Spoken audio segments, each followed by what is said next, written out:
Hear me do the intro so you'll know we're there once I start doing it. Cheers. I'm scared to take a sip of this just yet. I'm going to wait. Pre-gaming is never encouraged. I feel like you developed this for your sick habit. Like, I really think that this. Okay, guys. Is never encouraged. Oh, there's the echo. So that means we are live, and welcome everybody to Scripts Gone Wild, aka the Harlem Globetrotters of live script reads. Apologies for the late start. Evidently, there are internet outages all over the place, and one of those places happens to be Los Angeles, California. But hopefully we are up and live, and hopefully we won't be having any technical difficulties. Knock on wood. Everybody knock on wood. Knock, knock. I'm your host, Billy Ray Bruton, and tonight we are doing our very first classic horror live read as the Hounds of the Baskervilles echo in the distance. Perfect timing. Perfect James timing. Wells' undisputed classic, Bride of Frankenstein. That's right. We are taking a stone cold classic and doing unspeakable things to it because that's what we do.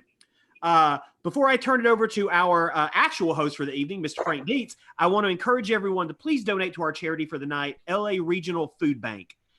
These are crazy times right now for a lot of people, and LA Food Bank is doing an incredible job, as they always do, getting food to underprivileged and underserved communities and basically anybody who's hungry. So you can donate now, all night long, or if you stumble upon this read in 4 days, you can donate. Visit our website, scriptsgonewild.com. You'll see a donate tab at the top of that page. It will take you directly to their donation portal. You can make your donation.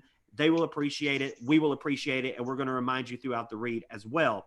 Something super special, thanks to our friends at Universal. When you make a donation, if you take a screenshot and post it on social media, just make sure that you tag Scripts Gone Wild in that post.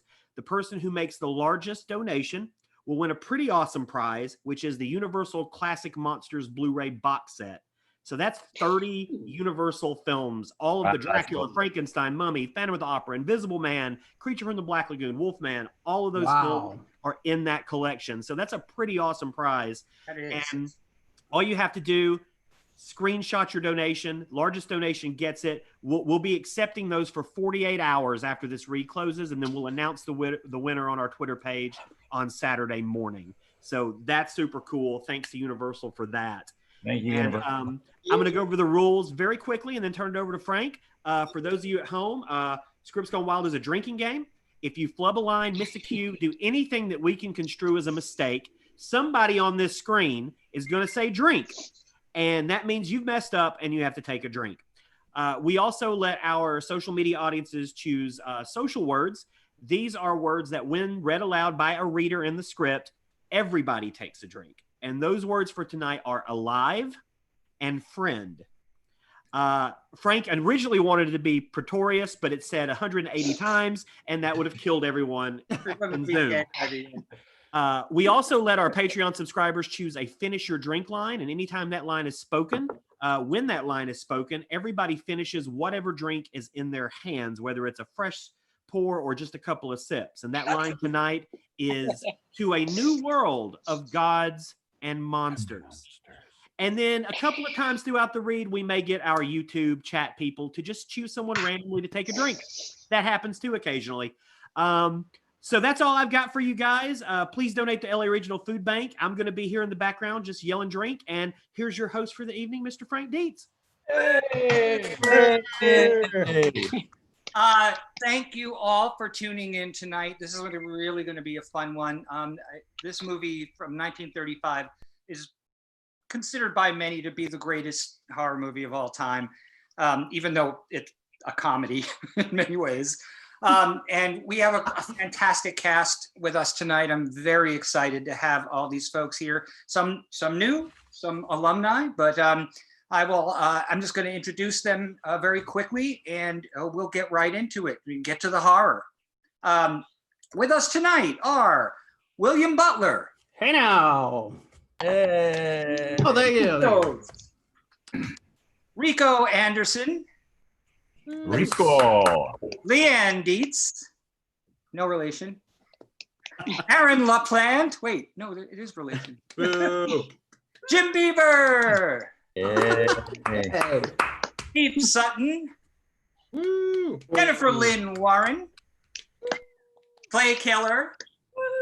Of course, Billy Ray Bruton. Hi. Andrew Bowen. John Asher. And Joyce Bulifant.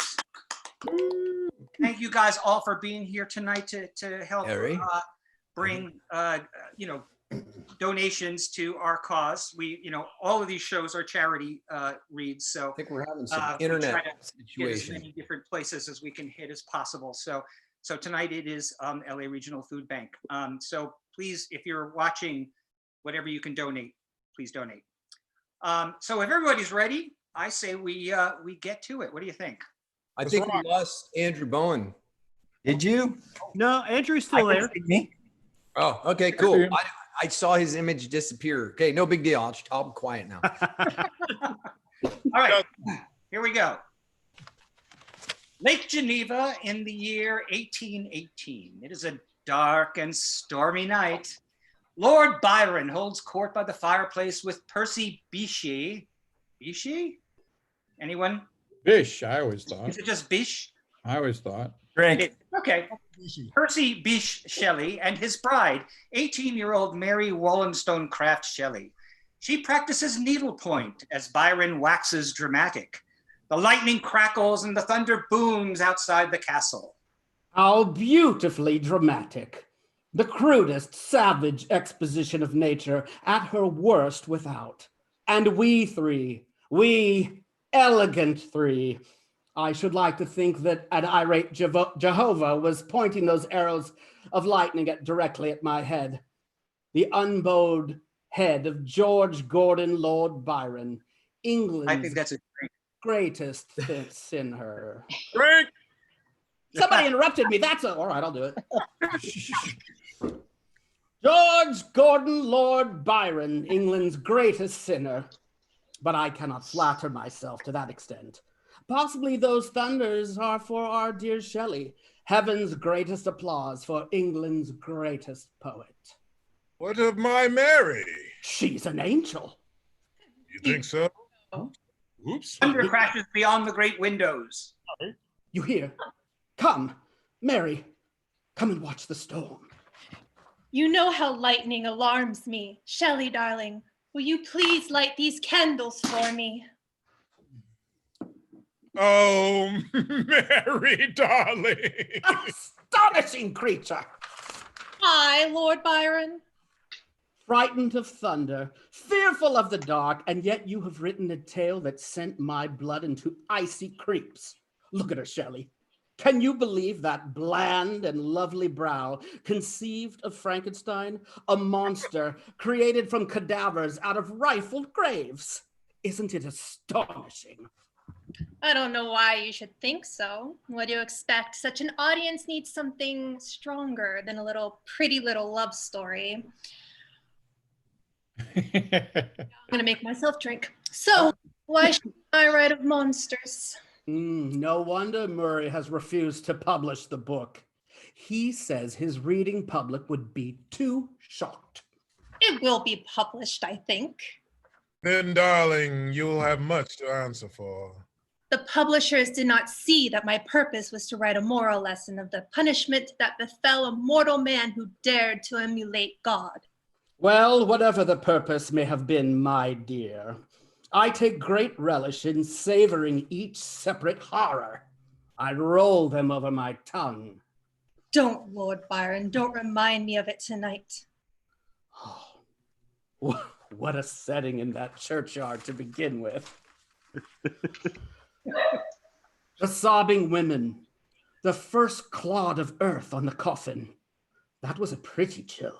Frankenstein and the dwarf stealing the body out of its new-made grave, cutting the hangman down from the gallows where he swung creaking in the wind. The cunning of Frankenstein in his mountain laboratory, taking dead men apart and building up a human monster so fearful, so horrible, that only a half-crazed brain could devise.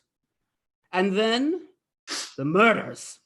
The little child drowned, Henry Frankenstein himself, thrown from the top of a burning mill by the very monster that he had created. It was those fragile white fingers that penned this nightmare.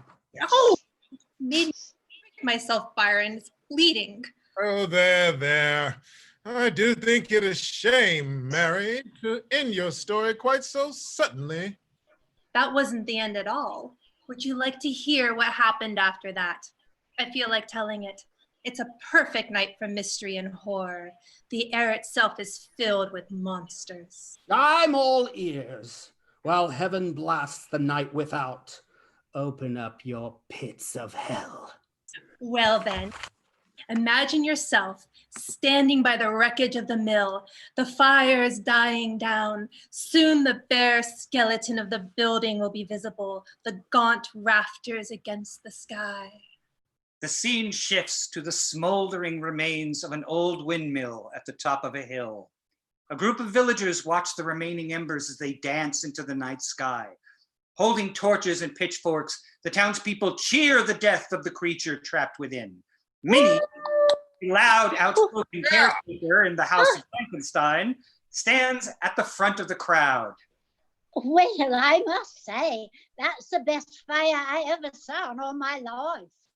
A woman beside her sobs at the sight of it. What are you crying for? It's terrible. Oh, I know, it's terrible. But after all the murders and poor Mr. Henry being brought home to die, I'm glad to see the monsters roasted to death before my very eyes. It's too good for him. It's all the devil's work. And you'd better cross yourself quick, Martha, before he gets to you. The stuffy burgomaster attempts to shoo the spectators back to the village.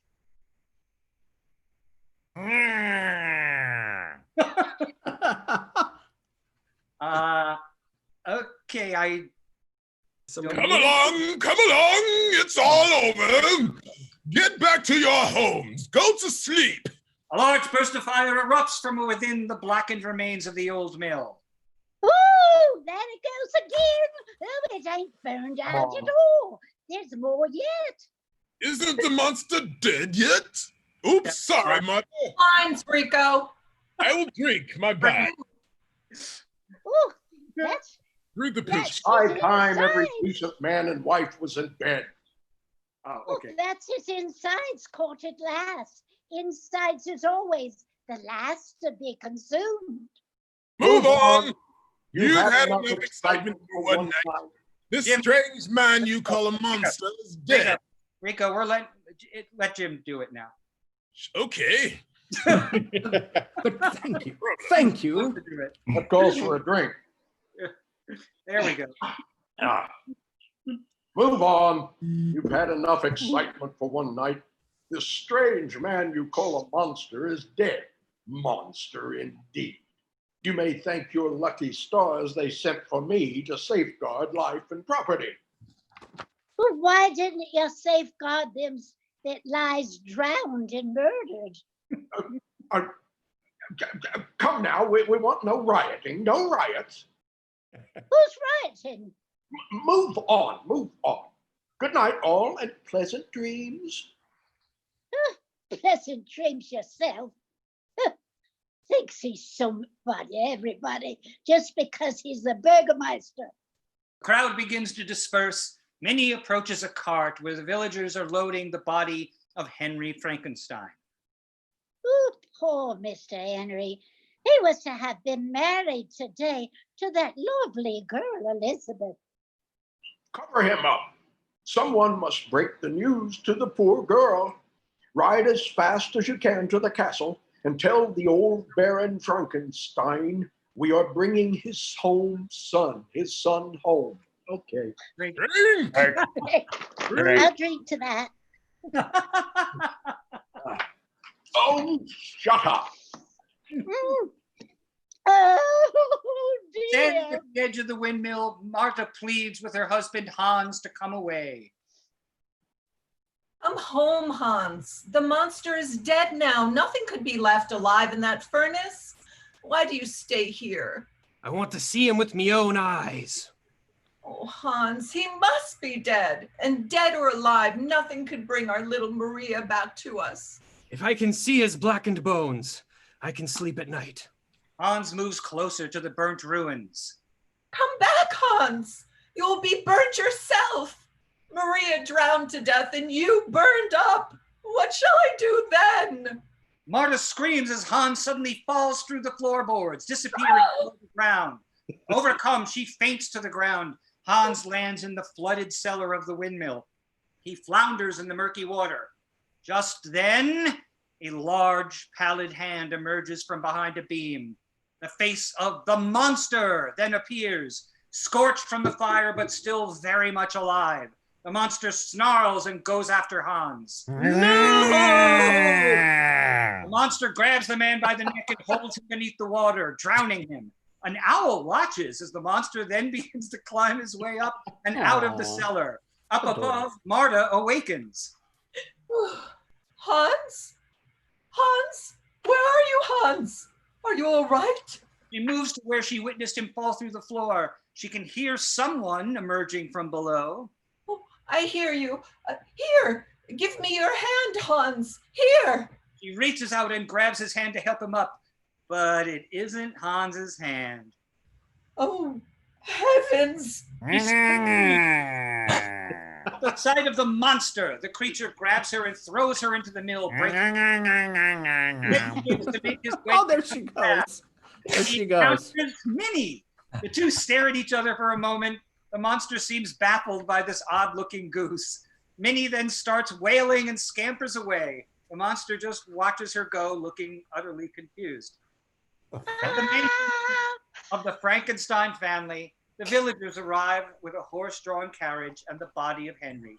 His fiancée, Elizabeth, meets them at the doors. Oh, heaven, what is this? Is it Henry? Tell me. The villager steps forward. Oh, milady, how can we tell you? Elizabeth uncovers the blanket covering Henry's face. Bring him in. The villagers carry Henry in as Minnie comes shrieking into the courtyard. She rushes to Albert, the Frankenstein's butler. Albert! What do you want? It's alive! Alive! The monster! It's alive! Oh, Drink shut twice. up, you old fool. Oh, all right. I saw it. It ain't turned to no skeleton at all. It lived right through the fire. Go bite your tongue off. We don't believe in ghosts. Nobody'll believe me, all right. I'll wash my hands of it. Let them all be murdered in their beds for all of me. Oh. Inside the mansion, Elizabeth moves to her beloved. Oh, speak to me, Henry. That's Minnie. Oh, I'm sorry. Oh, my lady. So sorry. Do I get to drink now? Yes. Yeah, thank you. Yep. Oh, good. That's why I did that. At a girl. Oh, me lordy. Oh, me lady. He'll never speak again. I was foretold of this. I was told, beware my wedding night. The maids all weep for Henry and Elizabeth. And just then, Henry's hand moves. Minnie lets out a blood-curdling scream. Ow! Ow, look, my lady. He's alive. Drink! Alive! Oy vey. Right. Of course. Oh, we Elizabeth drink rushes again. to the barely conscious Henry. Henry, darling. Elizabeth! They embrace as Minnie continues to weep. Oh, what a terrible, terrible wedding night. Joyce, I love it. A few evenings later, Henry is resting comfortably in the bedroom. Elizabeth at his side. She takes the dinner trays from him and hands them to the maid. You can go to bed now, Mary. The maid exits without saying a line, so she wasn't under 5. And Elizabeth returns her attention to Henry. Oh, you'll soon be better, Henry. I feel almost myself again. As soon as you're strong enough, we'll go away and forget all this horrible experience. If only I could forget. But it's never out of my mind. I've been cursed for delving into the mysteries of life. Perhaps Death is sacred and I've profaned it. For what a wonderful vision it was. I dreamed of being the first to give the world the secret that God is so jealous of. A formula for life. Think of the power to create man. And I did it. I did it. I created man. And who knows, in time I could have trained him to do my will. I could have bred a race. I might have even found the secret to eternal life. Henry, don't say those things. Don't think them. It's blasphemous and wicked. We are not meant to know those things. I may be that I'm intended to know the secret of life. I think that's a drink. Yeah. Thank God. It may be that I'm intended to know the secret of life. I may be part of a divine plan. No. It's the devil that prompts you. It's death, not life, that is in it all and at the end of it all. Listen, Henry, while you've been lying here, tossing in your delirium, I couldn't sleep. And when you raved of your insane desire to create living men from the dust of the dead, a strange apparition has seemed to appear in the room. It comes, a figure like death, and each time it comes more clearly, nearer. Elizabeth becomes more and more terrified as she speaks. It seems to be reaching out for you as if it would take you away from me.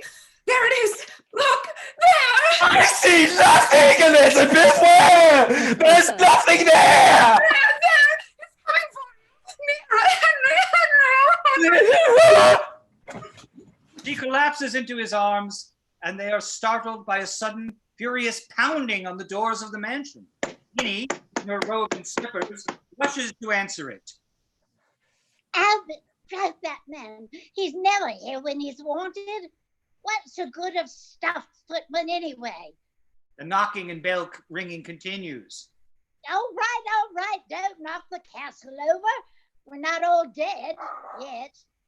She opens up the door, revealing a sinister-looking fellow, tall and gaunt, with devilish eyes. Dr. Septimus Pretorius. There's nobody at home. Let me in, my good woman. I know What the hell are you doing, Anderson? What? I have Pretorius. No, you don't. You're not Pretorius. It says Pretorius on the thing. No. Hey, Rico, No, henchman. let's drink. I Go think ahead, we Don. just Sure it did. Hold up. It said Pretorius. You're not Pretorius, love. You think I'm sitting here for my health? Okay. Is that what you think I'm doing? I don't know, Asher, but I know this. Frank, go back and look at the list later. All right, I'll go back and look, but John's Pretorius. Go for it. Watch yourself out. I'm gonna take a drink. I swear it says Rico, it actually says Pretorius's other henchman. Oh.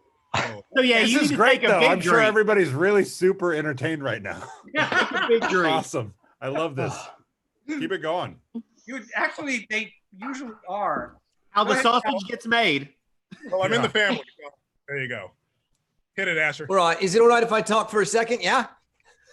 Let There's me in. nobody at home. Right. Let me in, good woman. I know the young man Frankenstein is at home. He's sick. He's in his bed, where all decent folk should be at this time of night. Tell him that Dr. Pretorius is here on a secret matter of grave importance, and I must see him alone tonight. Dr. Pretorius? Pretorius? She leads him by candlelight down the corridor toward the bedrooms. What was that name? Dr. Pretorius. I know such name. Now you stay there. Pretorius waits as she knocks on the bedroom door. Who's there? It's Minnie, milady. Oh, come in. It's Dr. Pretorius. He says he wants to see the master. Most insistent. Pretorius? Oh, he's a very queer-looking old gentleman, sir. And must say, on a secret grave matter, he said. tonight, alone. Bring him in. Henry, who is this man? Dr. Pretorius. Pretorius enters. Which one? Baron Frankenstein now, I believe. Won't you come in, Doctor? I trust that you'll pardon this intrusion at such a late hour. I would not have ventured to come had I not needed to communicate something important, which I suspect you might find of the utmost importance. Cheers. This is Professor Pretorius. He used to be the doctor of philosophy at the university, but I was booted out. Booted, my dear Baron, is a word for knowing too much. Oh, fuck, sorry. Drink! Drink!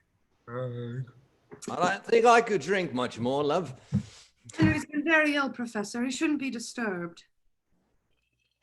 Yeah, my business is with you, Baron. It's private. Why have you come here tonight? Let me right. My business is with you, Baron. It's private, right? I need you to myself. Elizabeth! Please. Elizabeth leaves the room. I do hope he won't upset Henry. To herself. Now Henry is alone with the strange professor. What do you want? Must work together. Never. That's outrageous. I'm through with it. I'll have no more of this hell's spawn. As soon as I am well, I am to be married, and I am going away. Well, I must beg you to reconsider. You know, do you not, that it is you really who are responsible for all those murders? There are penalties to pay for killing people. And with your creature still at large in the countryside, well... You threatening me? Well, don't put it so crudely. I have ventured to hope that you and I, together, no longer as master and pupil, but as fellow scientists, might probe the mysteries of life and death.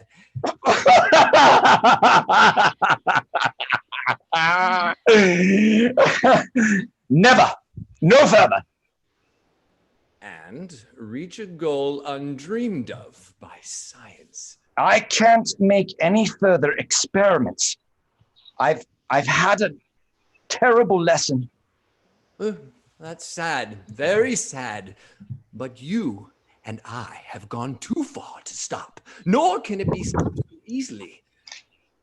I also have created with my experiments.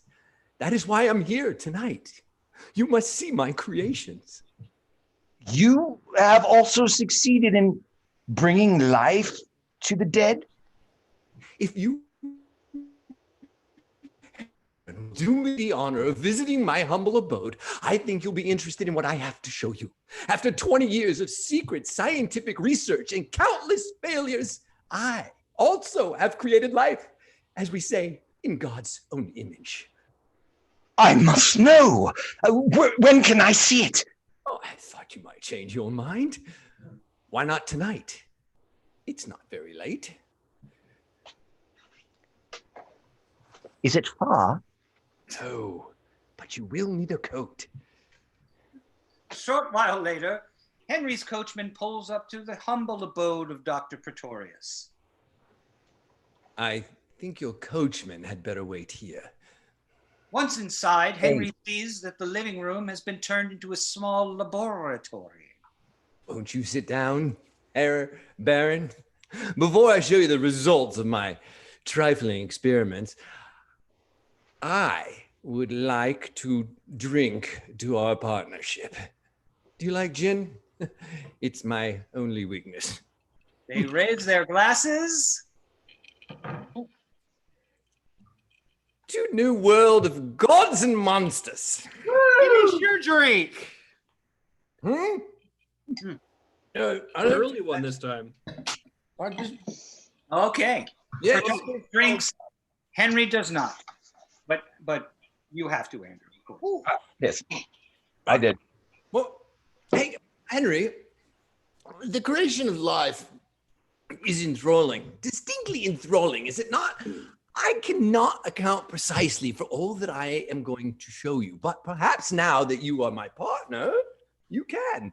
Pretorius exits for a moment, returning with a large box, like a coffin for a small child in his arms, places it on the table, and carefully removes a series of cylindrical jars covered in black velvet.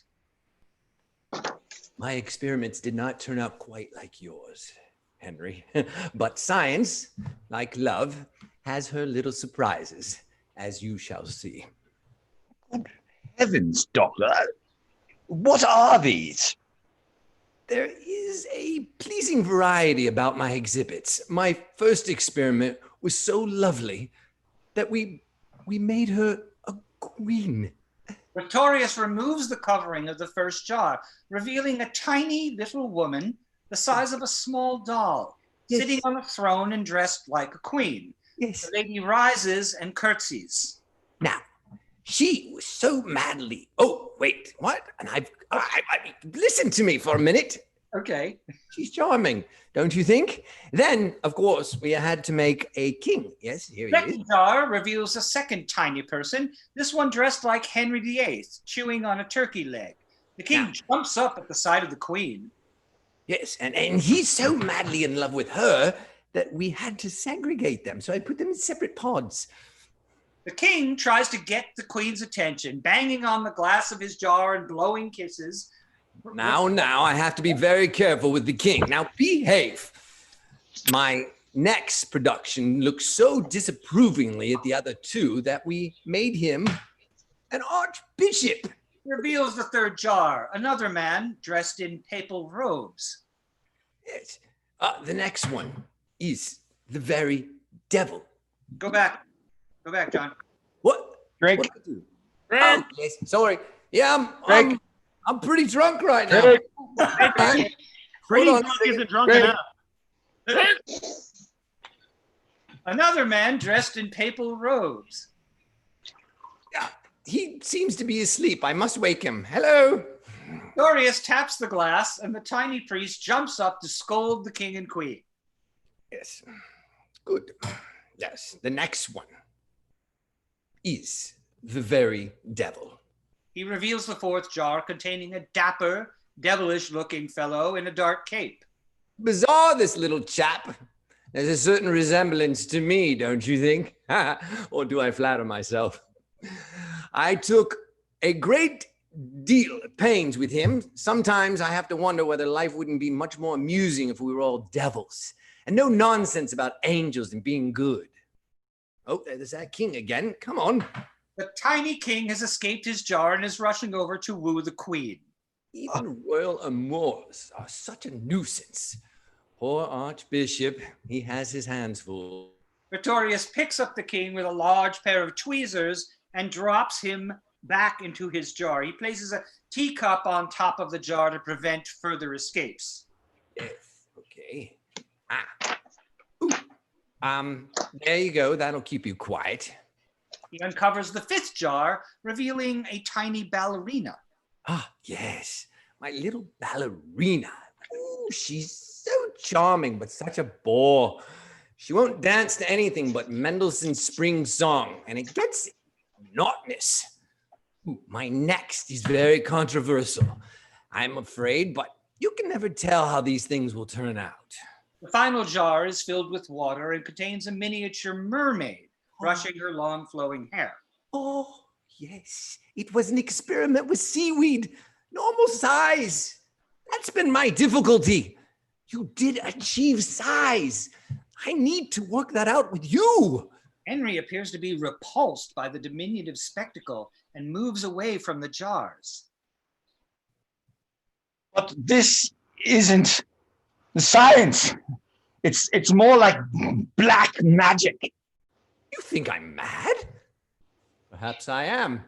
But listen, Henry Frankenstein, while you were digging in the graves, piecing together dead tissues, I, my dear pupil, went for my materials to the source of life. I grew my creatures like cultures. I grew them as nature does from seeds, but still, you did achieve results that I have missed. Now think what a world-astounding collaboration we should be, you and I together. No. Oh, No. leave the charnel house and follow the lead of nature. Oh God, if you like that Bible story, male and female, he created them to be fruitful and multiply, create a race, a man-made race upon the face of earth. Why not? Blah, blah, blah. I daren't even think of such a thing. Our mad dream is only half realized, Henry. Alone, you have created a man. Together, we will create his mate.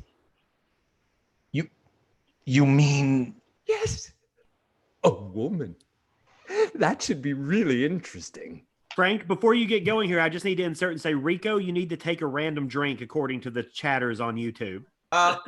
Rico, your fans are watching. Rico, take a drink. And they've also asked for Liane to take a drink because she's trying so hard not to be noticed. Thank It you. wasn't me. I swear, it was not me. This again, okay. Well, Okay. I got some stuff here, and That looks like Hawaiian punch. Hell. It packs a punch. trust me, it's got a punch. Oh, geez. All right. The next All right. morning, in another part of the countryside, Frankenstein's creation roams the woods, searching for water and food. He comes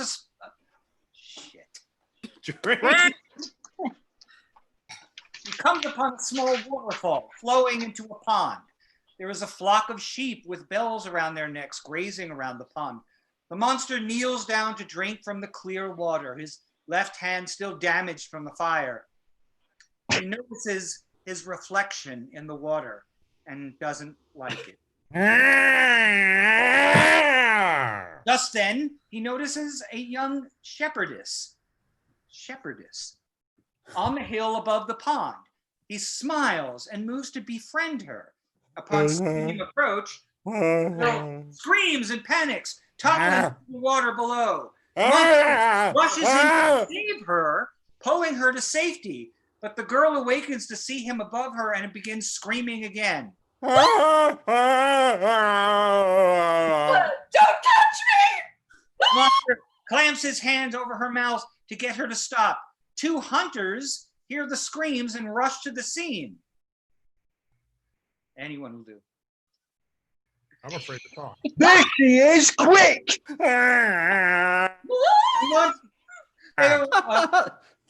They arrive to see the monster leaning over the girl. The creature tries to communicate that he was trying to help, but cannot speak. Here he is! Shoot! The second hunter fires, hitting the monster in the arm. Ow, fuck! Run to the village, quick! It's the monster! Tell the Burgermaster! In the village, the hunter rushes to the Burgermeister's office. A crowd of villagers follow him. He's in the woods! What is it now? The monster! He's in the woods! Get out the bloodhounds. Raise all the men you can. Lock the women indoors and wait for me. Grabbing his Now, hand. this monster indeed. I'll show him. Follow me. The monster in the woods, armed with pitchforks and bloodhounds. They quickly catch up to the wounded monster. Surrounded, the monster hurls a boulder onto several of the trackers. A dozen more subdue him, dragging him down. The Burgermeister arrives and turns to a creepy-looking fellow named Carl. Where is he? Carl motions to the crowd of men holding the monster down. Doesn't say anything, though. Bind him securely. I don't want anything slipshod. Tie his feet first. His feet first. I get no cooperation. None at all. Minnie appears through the crowd. Have you got him? That's what I want to know. Have you got him? Of course we've got him, my good woman. And a good job, too. Mind he don't get loose again. He might do some damage and hurt somebody. Bring him down when you've bound him. You want any help there? I'll bind him. Too weak to fight back any longer, the monster is tied to the log crucifixion style and loaded onto a cart. The mob bring him to the village jail. Now take him down to the old dungeon. Put him in chains. The monster is carried to a jail cell below the streets of the town, where the jailers secure him to a large stone chair, shackled by steel cuffs on his wrists and ankles. The burgomaster barks orders to the jailers. This isn't the old dungeon. This is the new dungeon. I said take him to the old dungeon. Well, never mind. Where are we? Somebody skipped something. Yeah, burgomaster. There you are, quite simple. Now that'll do. We lose you, Jim? Has he gone? Jim, I think you need a drink. I think I'll just go on here. Why don't you? Okay. I like to find him under my bed at night. He's a nightmare in the daylight, he is. Get away from there. Clear that window. Oh, you mind your own business and see he don't get out of here. He's dangerous. Did the burgomaster get in trouble? We've lost his audio. Oh, there he is. Now I can get back to more important duty. And leave us to ours. What? Good night, sir. Indeed. Tush, tush. But within minutes, the monster's strength returns and he breaks the steel chains. Like that. The jailers rush to see what the commotion is all about. He's loose! Shoot him! The jailer fires 2 shots into the creature, who doesn't even flinch. He breaks down the door of the jail and knocks one jailer to the ground. Help, he's loose! Outside on the street, the burgomaster attempts to calm the agitated villagers.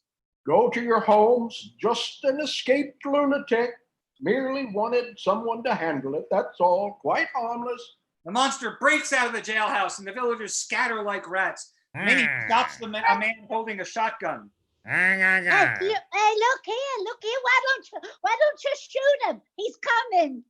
But the monster sends him crashing to the ground with one blow of his fist. The entire town is now in a state of hysteria as the monster attacks anyone in his path.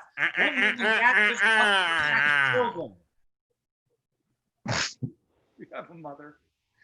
I'm sure I wrote it, but. Frida! I can play it. What have I done to you? She's gone. Frida! Frida! Distraught mother rushes to a group of schoolgirls on the path. Frida, where is Frida? Thank you, Andrew. Oh, she just left. Oh, look. He points to a small garden where Frida lay, a victim of the monster.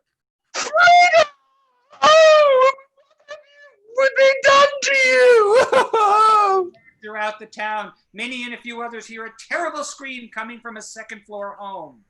Oh, Mrs. Newman, come on. They rush to the Newman house. Inside, they discover the monster has been there also. He's busy. Old man Newman lies wounded on the floor, moaning. Poor old Newman. Where's his wife, Frau Newman? Frau Newman? Frau Newman! Frau Newman! Frau Newman! Frau Newman! Frau Newman! Frau Newman! That's enough, Frau Newman. The sound of painful moans come from within. Oh, there's another one in there. Frau Newman. The monster sure did cover a lot of ground. Later that night, Or did a he? small gypsy camp sit around a campfire in the woods. They cook a rabbit on the spit above the fire. The gypsy mother calls to her young daughter. Ramona, you stay close to me. We'd better get away from these parts. It isn't safe. Why? Does not seem concerned. Go ahead. Why? I'm frightened. The monster. There's no danger. He's safe in jail and they'll keep him there. Your cranky grandmother smokes her pipe beside them. Where's the pepper and salt? Pepper and salt. All right, mother, I'll get it. Don't worry. You shall have your meat. Just then, the monster appears at the camp, drawn by the smell of the cooking rabbit. The gypsies scream in terror, and the husband attempts to fight off the monster with a torch. Get away from there! The monster knocks him away and reaches into the fire for the meat, burning his hand severely. Back! He rushes away into the dark forest. Then he hears a sound. The sound of someone playing a violin. The music is sweet and serene, and the monster follows it to a small cabin. Peering through the window, he sees an old bearded man playing the violin. Hearing a noise outside his window, the hermit stops playing and walks toward the sound. He opens the cabin door. Who's there? The monster hides in the shadows. The hermit returns to the cabin and resumes playing. The monster, responding to the music, enters the cabin. At first, he growls, but the man shows no sign of fear. Who is it? You're welcome, my friend, whoever you are. The monster once again tries to communicate, but cannot speak. Who are you? I think you're a stranger to me. I cannot see you. I cannot see anything. You must please excuse me, but I am blind. The hermit approaches him. Come in, my poor friend. Brand. Oh, friend. Yeah, Jim's on top of it. Oh. Hmm? No one will hurt you here. If you're in trouble, perhaps I can help you. But you need not tell me about it if you don't want to. What's the matter? The hermit reaches out and touches the monster's wounded arm. The monster growls at him. You're hurt, my poor friend. Drink. Friend. Come. The hermit leads the monster into the cabin. Sit down. Now tell me, who are you? The monster can only make sounds, not words. I don't understand. Can you not speak? It's strange. Perhaps because you're afflicted too. I cannot see and you cannot speak. If you understand what I'm saying, put your hand on my shoulder. I don't. That's good. The hermit rises and the monster tries to follow. No, you stay here. I'll get you some food. All right. The blind man brings the monster a bowl of broth. We shall be friends. Right. Okay. I have prayed many times for God to send me a friend. Friend. Yet. It's very lonely here. And it's been a long time since any human being came into this hut. The monster drinks the soup. I shall look after you, and you will comfort me. Okay. And now you must lie down and sleep. Okay. Okay. Oh, God. And holds his hands. His hands. Yes. Now you must sleep. Our Father, I thank thee that in thy great mercy thou hast taken pity on my great loneliness, and now out of the silence of the night hast brought two of thy lonely children together and sent me a friend. Friend. This is ridiculous. A light to mine eyes and a comfort in time of trouble. Amen. And perhaps for the first time, the monster weeps.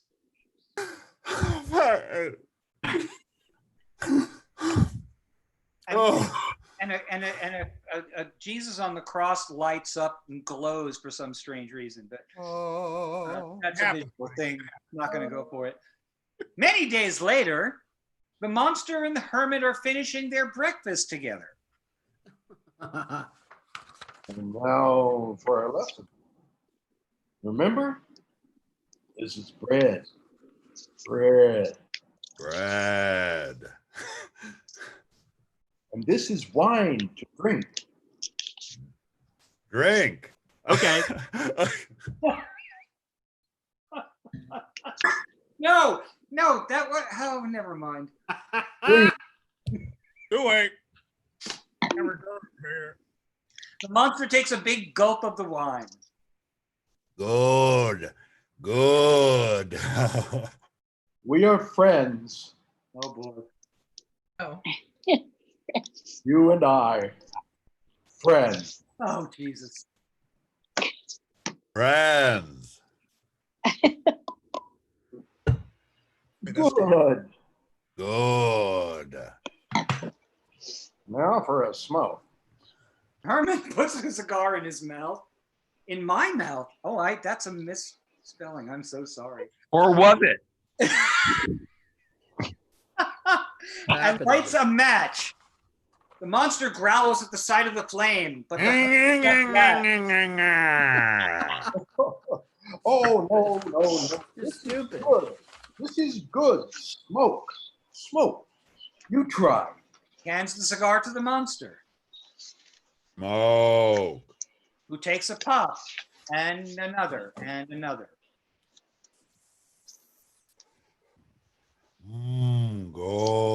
Good. Then maybe not so good. The monster hiccups. Before you came, I was all alone. It is bad to be alone. Okay. Alone, bad. Friend, good. Friend, Oh, Jesus. good. So, very good. Alone, bad, friend, good. Okay. You're really coming along. I ain't bad, huh?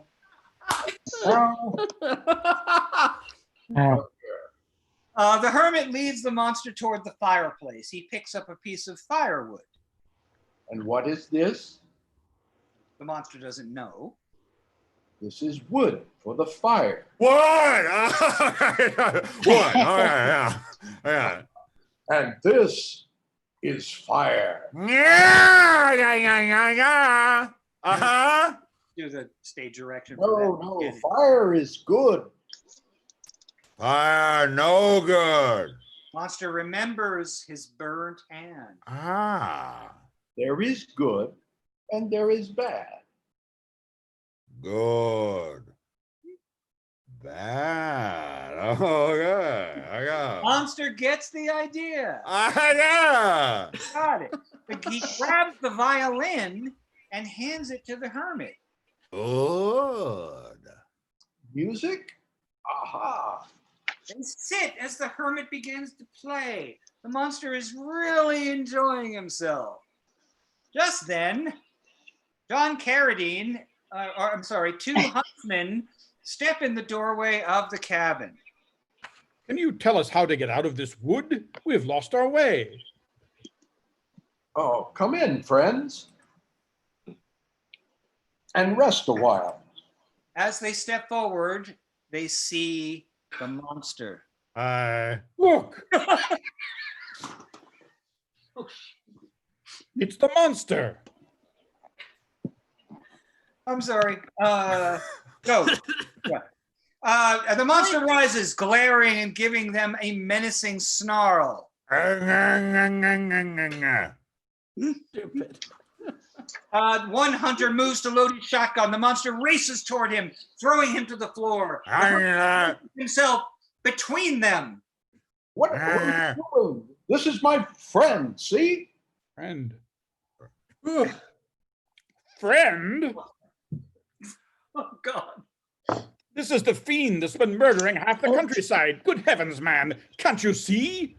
Oh, he's blind. He isn't human. Frankenstein made him out of dead bodies. Oh, reacts to- God. Again, the monsters attempt to fire their weapons. A struggle ensues and some straw catches fire. The monster tries to stomp it out. Out the door. My friend. My poor friend. Why do you do this? Oh, this gets me. I was going to make espresso. Thank you, Mel Brooks. The monster growls and attempts to chop out the flames, but they are too much. He manages to make his way out of the cabin as the entire structure goes up in flames. The monster wanders off into the woods, calling out to the friend he would never not if the narrator says it, right? Not in the stage directions. Voila. Fuck that. Friend. He encounters a group of children walking down. He reaches for them in friendship, but they all scream and scatter. Villagers give chase. The monster finds himself in an old graveyard. He knocks over gravestones, statues in rage. We've got our hounds as well. Reveals an entrance to a musty cobweb crypt. The monster enters, unseen by the pursuing villagers. Which way did he go? Where did he go? This way. He's gone this way. Over the hill. Over the hill. Safe from the pack of hunters, the monster starts exploring the cavernous crypt. He falls upon a coffin, breaking its lid and revealing the corpse of a young woman. He smiles and tries to speak to her. Oh, friend. Friend. Oh, friend. A noise interrupts him. Someone is entering from another passageway. Quietly, he spies on the men. It is Dr. Pretorius and his creepy henchmen, Carl and Ludwig. That's you, Rico, just to be clear. Thank you, Frank. They carry torches to light the way. I can already smell. Oops. Brr, I can smell the ghosts already. Frank. I can never see. Up and follow me. Oh, yes. Right. Come on. Is there stage direction here, love? No. Is there? Frank. Frank. Oh, the ball. ahead of me. Sorry, I'm happy to drink. Monster watches as the three ghouls break into the gated area containing a coffin.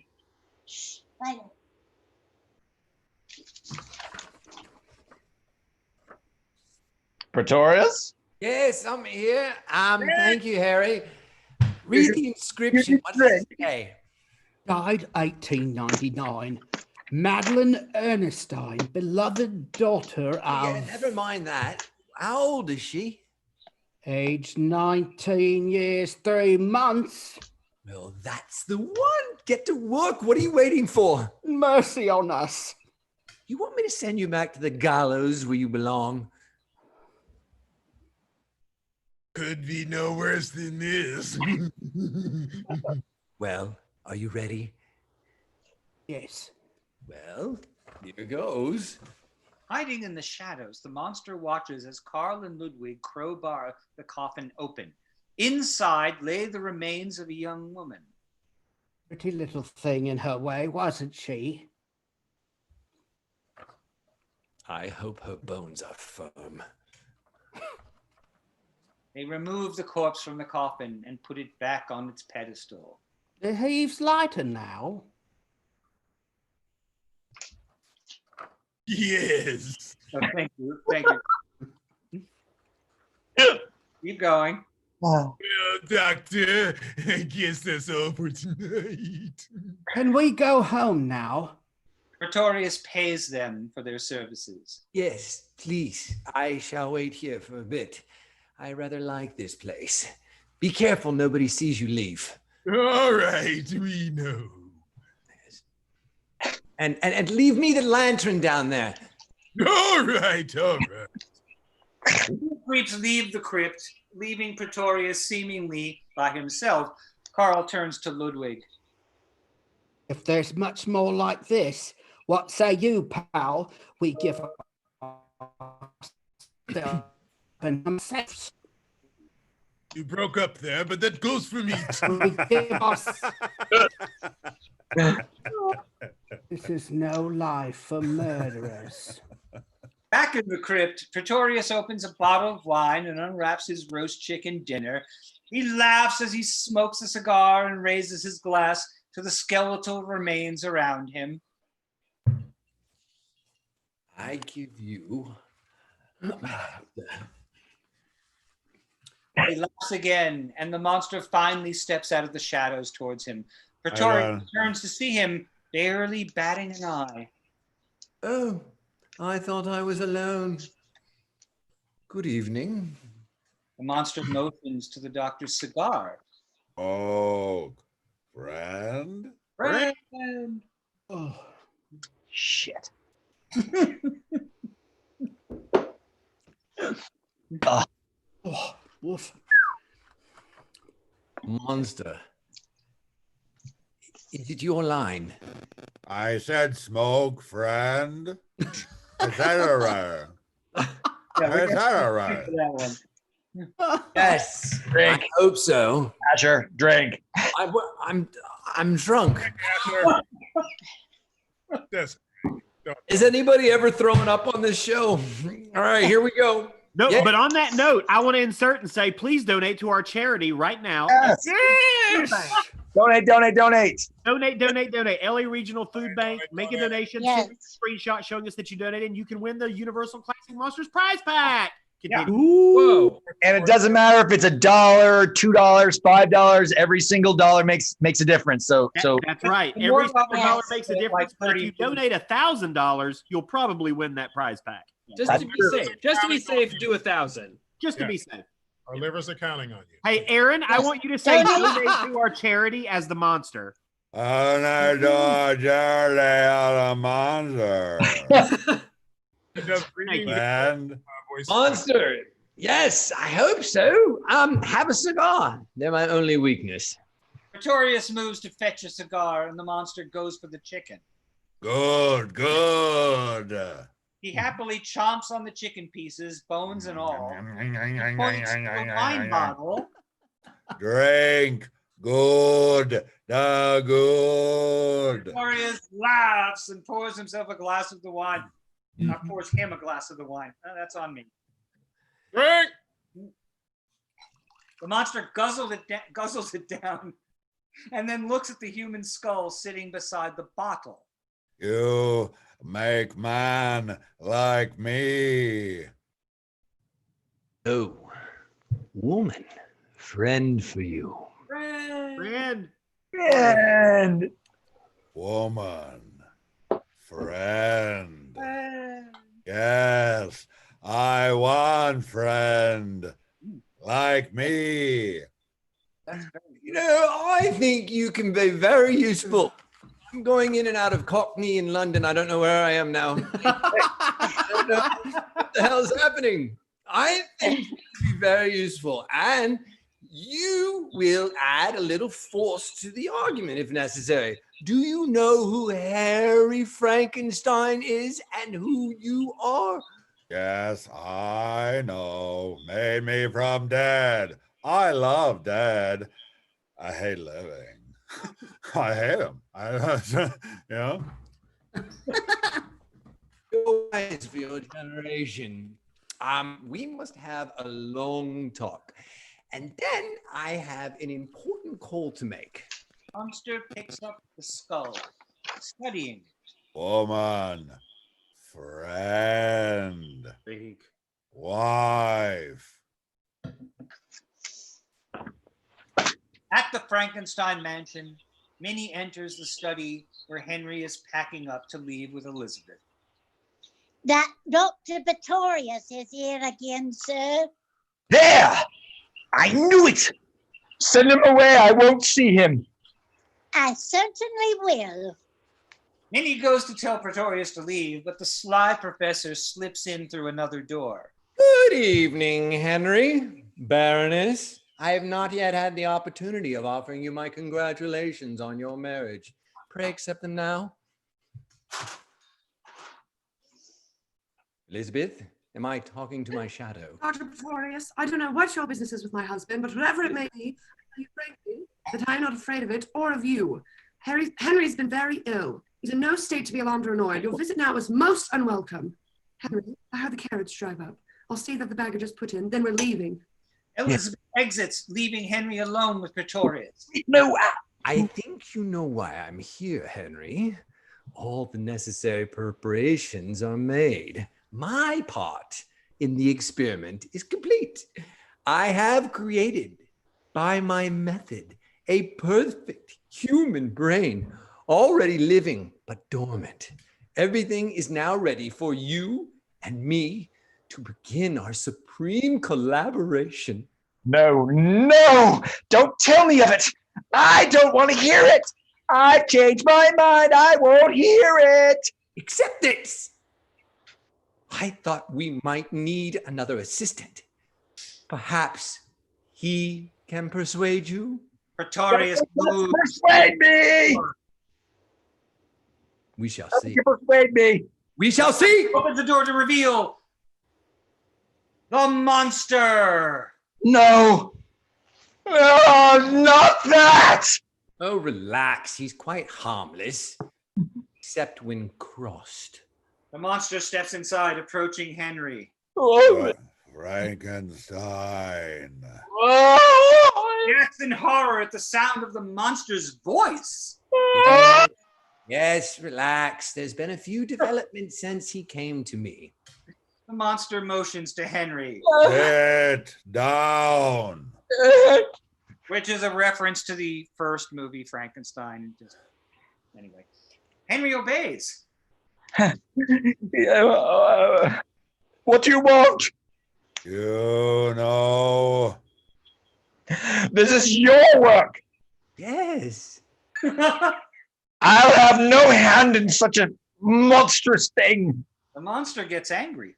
Yes, must. Get him out! I won't even discuss it until he's gone.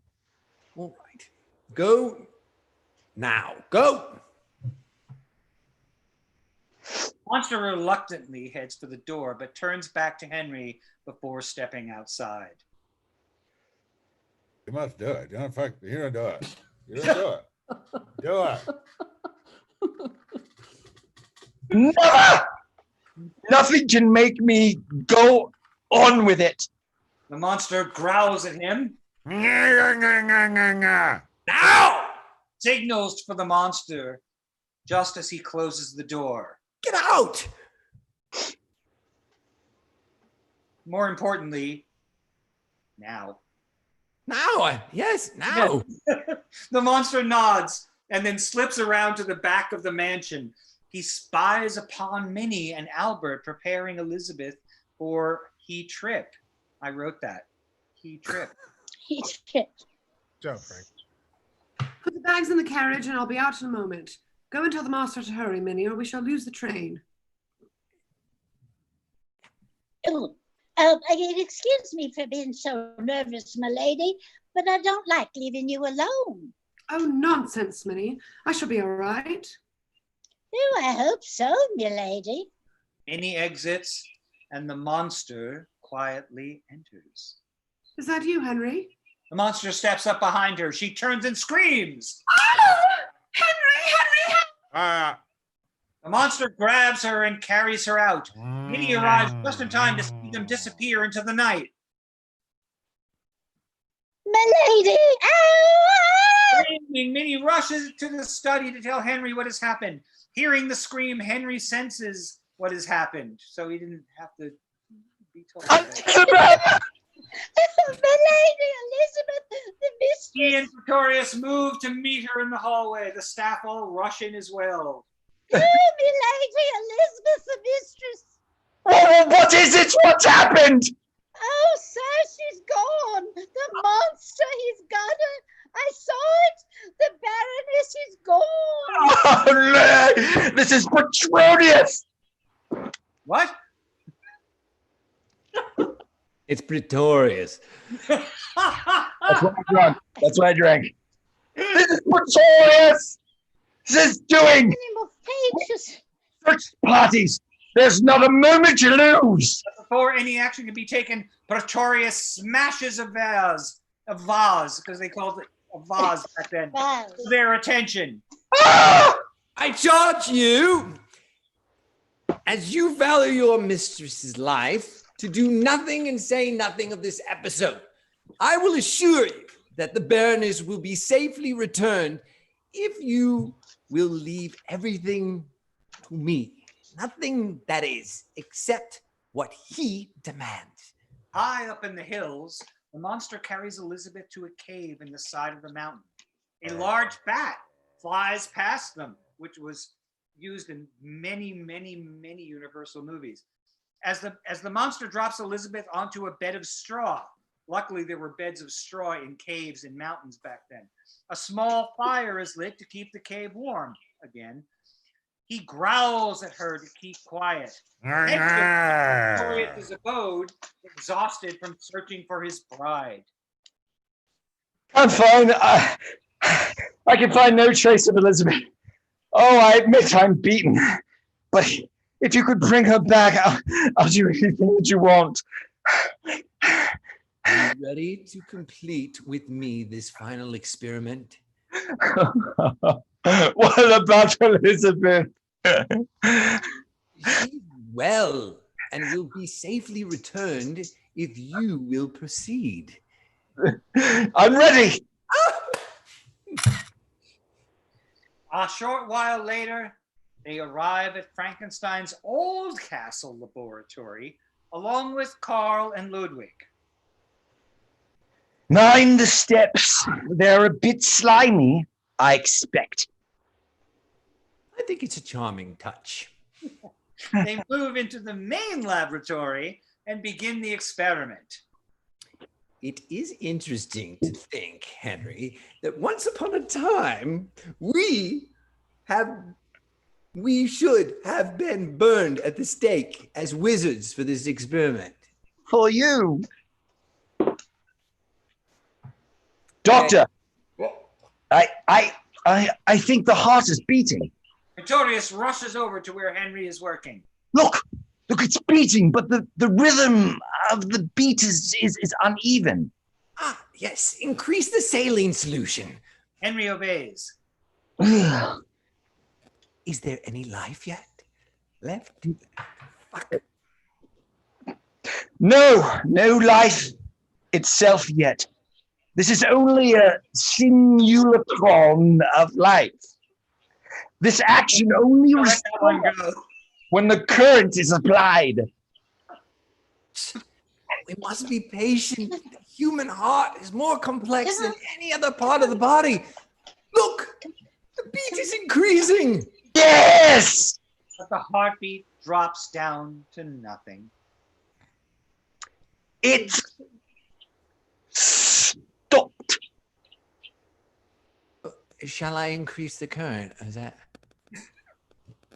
The heart is useless. I must have another, and it must be sound and young. Carl! You must go to your friend at the accident hospital. What we need is a female victim of sudden death. Can you do it? You promised me 1,000 crowns. It will be worth it, and Baron will pay. Yes. Go. Just go and get it.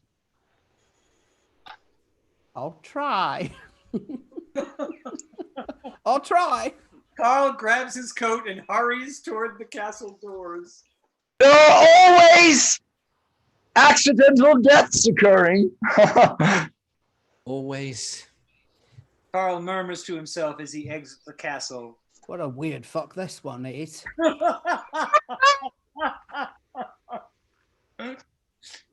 Come on, Carl, bring it on. I'll get your heart. You go in that room. I'll go into that room, and I'll take my knife out, and I'll get it. I'll hold her down, and there she'll be. Where, I ask you, where will she be? Which Nobody understands any of that.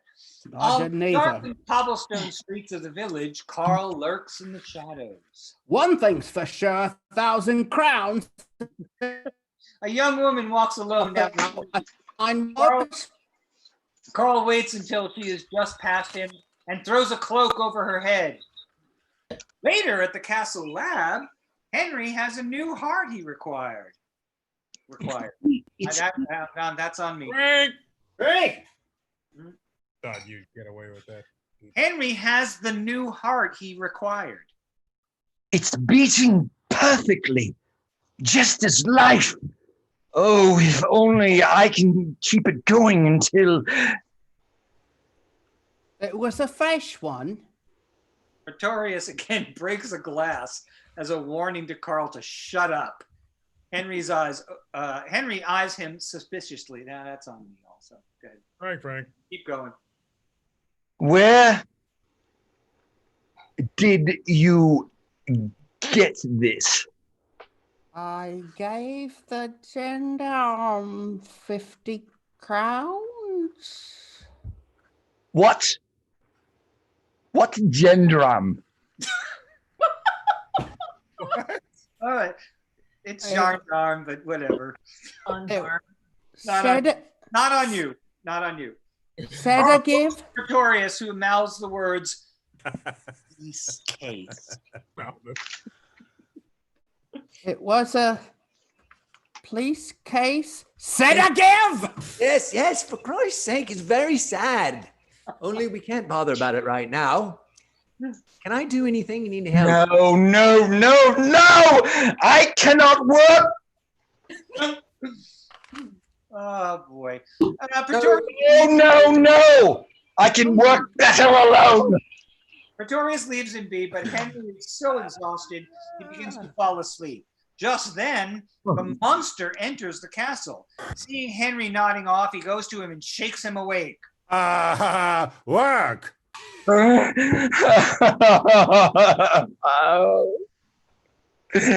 Elizabeth? Have you brought her? She way, I way.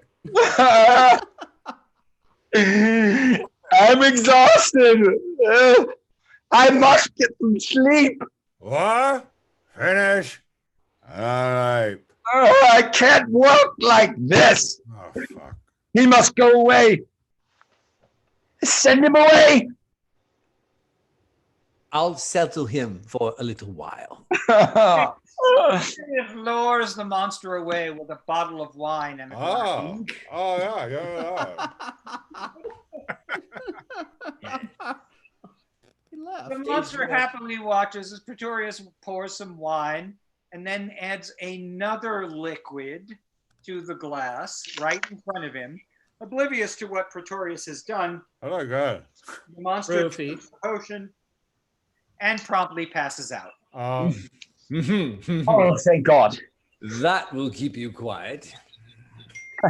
Elizabeth, she's dead. Elizabeth is alive, and she is well. Hello? I don't believe you. I have proof. Proof? In a few moments from now, she will speak to you from where she is through this electrical machine.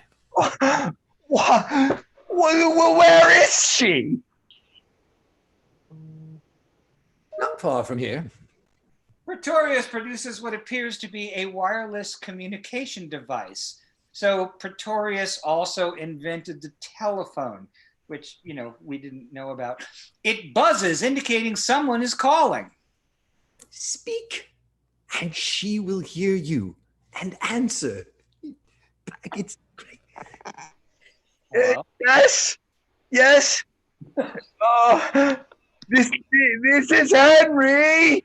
In the cave, Carl holds the phone up to Elizabeth, who is bound with ropes. Henry, yes, I'm safe. Oh, but Henry, how long? Come for me. I'm in a cave and... Carl clasps Elizabeth, quiet!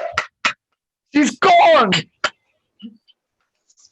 Yeah, that's all now, but you heard her, so... Yes, she's alive. Drink! Wow, good on you, Billy Ray. As soon as our work is completed, she will be returned to you. The heart is beating more regularly now. Not yet, but soon. And the brain? Perfect. And already in position. Oh, then we are almost ready. Almost. Shall we put the heart in now? Yes, let's. Ludwig! Ludwig helps move the heart chamber over to where the body lies on the operating table. Ooh, it's beating quite normally now. Bring it over! They prepare to insert the beating heart. Carl enters wearing a raincoat and hat. I don't know why that's important, but that would be you, Billy. Billy Butler. Oh. It appears to be The getting. storm is rising. It's still fucking. It's been fucking bloody rising for 3 hours now. All right. Piss off. I'm lost. The air is heavy with electricity. Thank you, John. It's going to be a terrific storm, and we shall be ready. Isn't it amazing, Henry, that lying here within this skull is an artificially developed human brain? Each cell, each convolution ready, waiting for life to come. The thunder booms and the light crackles in the dark skies above the castle. Look, the storm is coming up over the mountains. It shall be here soon. The kites! Are the kites ready? Yes. Carl! Who are you calling a kike? Yes! Yes! Oh, God. Oh, God. Very bad. I love it. Just want to remind you to donate to the LA shelters. Yeah. Yes. Thanks. As much money as you can. Thank you. You need people to eat and show your heart and generosity.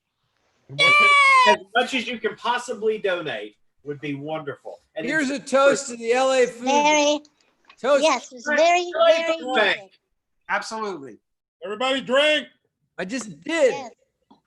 Minnie says, our says fans. donate. Mom, did you know that you Donate. had this in your cabinet? This stuff's crazy. What? That's my Pimm's #1. Are you drinking my Pimm's?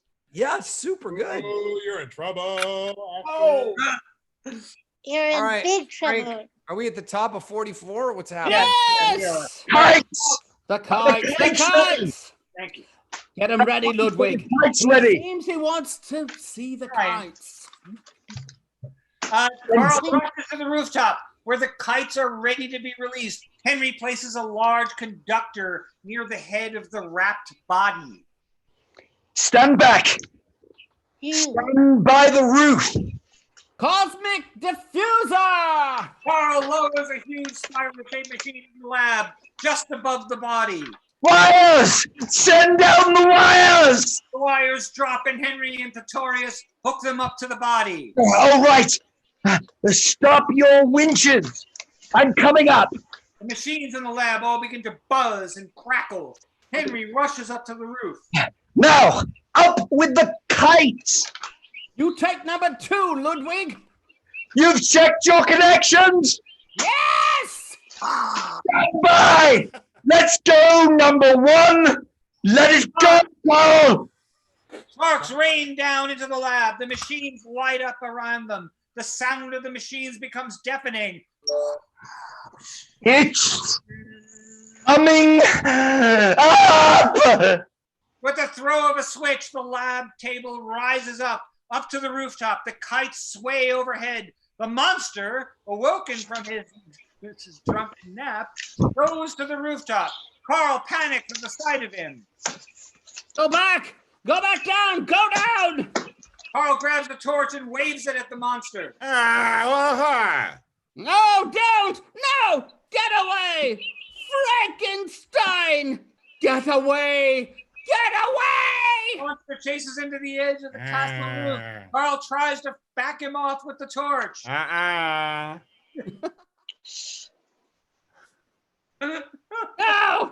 No, don't come near! Get away! Don't!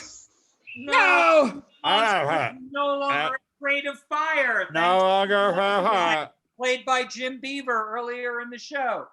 He grabs the horrid little man and throws him off the roof. Carl screams all the way down to his death. Give it to us, Billy. I'm a Jew, so everyone can fuck off! And just then, the lightning strikes the kites, sending bolts of electricity into the body on the table. Henry lowers the table back down to the lab. Raise the cosmic diffuser. Remove the diffuser bands. The two men remove the bands that cross over the body. Pretorius places his hand on the wrist of the patient, and the hand begins to move. Beneath the bandages, a soft moan can be heard. Jennifer, thank you.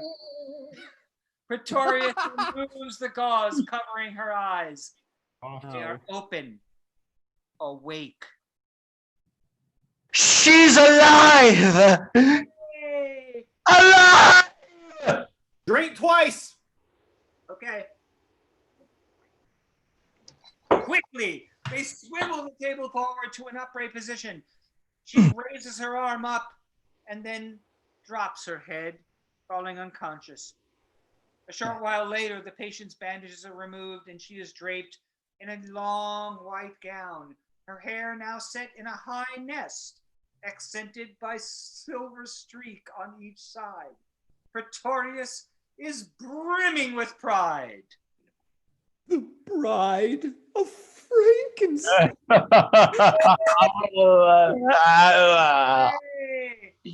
She does not speak, but looks about with a stiff, twitchy movement. With her first steps, she moves. Drink! Frank! Good job, Frank. With her first steps, she moves toward Henry, walking unsteadily. Yes, yes. Falls over, but the men catch and steady her. She appears disoriented, confused. The monster comes down from the rooftop and sees the bride and approaches her. Friend? Friend? At the sight of him, the strange... I wrote the fucking... The sight of him, a strange choke emits from her throat. Oh, yeah. Friend? Another friend. Oh, boy. Friend? Well, we're almost done, guys, so hang on. The bride is drunk. He reaches for her. She recoils and screams. Damn. He turns to Henry, and he leads her to a love seat, which is very sweet when you think about it. She clings to him. The monster again approaches, but Pretorius blocks him. Back! Stand back! The monster growls and jumps to the side. He goes to the couch and sits beside her. He takes her hand in his, gently stroking and patting her. She looks at him with a terrified expression. He leans into her and she screams. Well, we couldn't hear Jennifer, but I'm sure that was really impressive. It was awesome, Jennifer. The Liane was fucking epic. I know. We gotta hear that. Because look, Now, Zoom Jennifer cut has that one done off the at the screen pass. before in the You get to do it again because we couldn't hear you, but it looked great. Zoom cancels it out if it gets too loud, so it's gonna. Well, that's Get back from your mic. Problem of star. Ah, beautiful. You got this, Here girl. we go. Bring right. it! Let's hear it. Get it. Ready? Get it. Come on. Here we go. No, still too I loud. hear it, I hear it, I hear it, I hear it. Yes. That was good. That was good. Yes. Best effort, Jennifer. Love you. Good job, good job. That deserves a break. Thank you. Okay, we'll move on. The monster stands, now realizing the terrible truth. You're hairy. Like others. I don't know. I mean, she hated me like others. Not gonna happen. No. Just like Karloff. That's not gonna Outside happen. the castle, Elizabeth has escaped her binds because of a studio rewrite at the last minute and knocks furiously on the entrance. He manages to get the door open and rushes inside. Pretorius tries to block the monster, who is now filled with rage. Shoves the doctor aside and above a large lever attached to the machinery. Henry, holding the bride, warns him. Look out! The lever! Get away from that lever! You'll blow us all to atoms! Sorry. The monster considers this. Elizabeth appears at the locked laboratory door. Undo the door, Henry! No! Go back! Go back! I won't unless you come! Oh, but I can't leave them! I can't! The monster, his hand now clutching the lever, orders them with tears in his eyes. Yes, go. You live. Go. Okay. Elizabeth drags Henry from the lab and they rush for the castle entrance. Turns to Pretorius. You say we belong dead. We do. Then slowly, the monster pulls the lever downward. He growls, and the bride hits him like a feral cat. Give it to us, Jennifer. Oh, wait, I'm so drunk. Yes! You got some of it. No, that's good. Okay. Stop looking at With tears rolling down his face. Atta girl! Slams the lever down. The machines in the lab begin to explode in a shower of sparks and black smoke. Henry and Elizabeth escape the front doors as the entire castle explodes, raining wood, stone, and fire until nothing but ruins remain. Pretorius, the bride, and the monster all destroyed. Watching from a safe distance, Henry and Elizabeth embrace. He holds her close, comforting her. Darling. Darling. The end of The Bride of Frankenstein. Gross. Oh my God. Wow. By the way, I just have to say very quickly, for those of you who do not know, if you look very closely at the very end of The Bride of Frankenstein, when the laboratory is blowing up, you will see Henry Frankenstein still inside the laboratory, because in the original script, Henry was supposed to die with the bride and Pretorius and the monster. But the audiences didn't like that. So they reshot an ending where Henry and Elizabeth get away. The other part of it was that people were really upset because they thought if Henry died in the castle, then Elizabeth would have died of starvation in a cave somewhere where she couldn't get away. Oh, yeah. But next time you watch the movie, look carefully and you will see Henry in the background. A little bit of Universal trivia. Sorry, I'm a nerd. Good nerd. That's awesome, man. One more thing I do have to say is that John Asher, who was so gracious to play Dr. Pretorius tonight, your grandfather, right, John?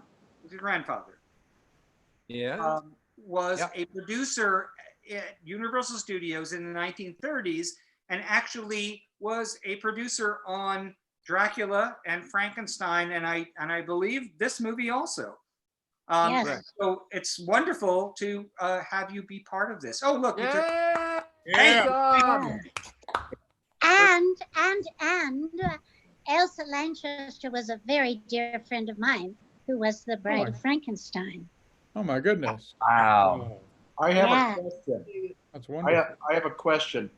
Why don't they stop installing those blow up the castle levers? I know. The only thing is, if you just hadn't had that lever Really there. bad idea, doesn't it? Do you want to tell them about Carl and the Newmans? You want to tell them about that? Is that a rock group? Phoef, If it's not, it should be. Carl, there was a subplot where Carl actually murdered the Newman himself. Oh. Not the monster. And the monster was blamed for it, but he didn't do that. Wow. So Frau Newman was murdered by Carl. Yes. Carl was badass. Good for you. Billy. Carl had a whole different subplot. Yeah. That was wild, but it was cut. Yeah. I think it also has to be mentioned that frigging Joyce LaPlante is on this broadcast. Yay! For anybody my age, you must know. Thank you, Joyce. Hello! I couldn't believe it. I could not believe when your name was mentioned. It's such a pleasure. Thank you. You're awesome. Wow. It was so much fun. It was fun. Well, honestly, a marvelous job. To be honest, guys, the reason that we have Joyce and we have Andrew is because of John Asher, who directed my movie I Hate Kids and did a wonderful. No, the reason we have them is Rico is also in that movie, by the way. So it's a little bit of an I Hate Kids reunion. But all of you guys, thank you so much for being part of this, and I can't wait to go back and now read what the chat was. I know. It's been a fun one. Has it been a fun one? Yeah. I was not there the whole night. It's been a fun one. Before we close down, Frank, let me do a couple of just quick shopkeeping things and let folks know. Our next read is next Wednesday, August 5th, and we're doing Dirty Dancing. We have some musical performances, and we've got Olivia Taylor-Dudley from The Magicians and Chad Michael Collins from the Sniper franchise. It's should be a great time. Check that out. Also dropping this Friday at 1 p.m. PST, so that means at 1 o'clock streaming on YouTube is our happy hour interview with Brian Cogman, who was a writer, producer of Game of Thrones. We drink a little bit and chat with him. And on September 10th, this is the first time we get to announce this. On September 10th, we are joining with the Skyline Indie Film Festival, which is a really cool film festival in Virginia. And we're going to be partnering with them for a read of The Princess Bride. Oh, wow. Yeah, that one's going to be a lot of fun. We're just announcing that for the first time. Follow us on the socials at Scripts Gone Wild, our website, scriptsgonewild.com. And you can support us, if you would like to, at patreon.com/scriptsgonewild. And those are all of my shopkeeping things. And Frank, I'll turn it back to you. Well, I think that's about it. We do have some other shows coming up in the near future. We have Fright Night, Tom Holland's wonderful vampire movie. And in September, very excited about doing Planet of the Apes. Yeah. Wow. So you guys can look forward to that. And always for a good cause. And that's, we could get drunk for free with no problem, but we do this for a reason. And so I want to thank all of the cast tonight for being here. Thank you so much. You guys were hilarious. Yeah. And Frank, Thank honestly, you for asking. you're the one who brought us all together. So thank you for inviting us all in, because Frank, this is sort of your brainchild thing. So it's all you.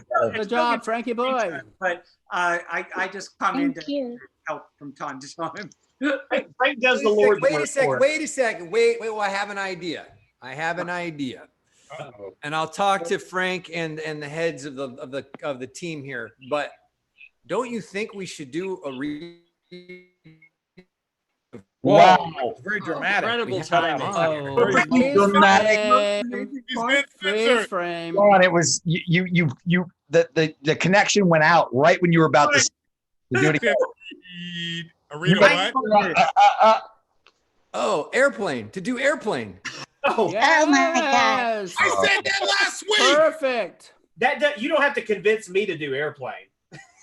Right. It's the 40th anniversary.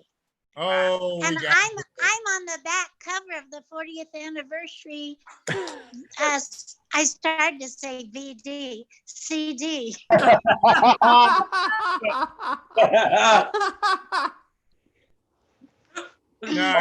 have to you should get up some walls so we're crashing through stuff. That would be awesome.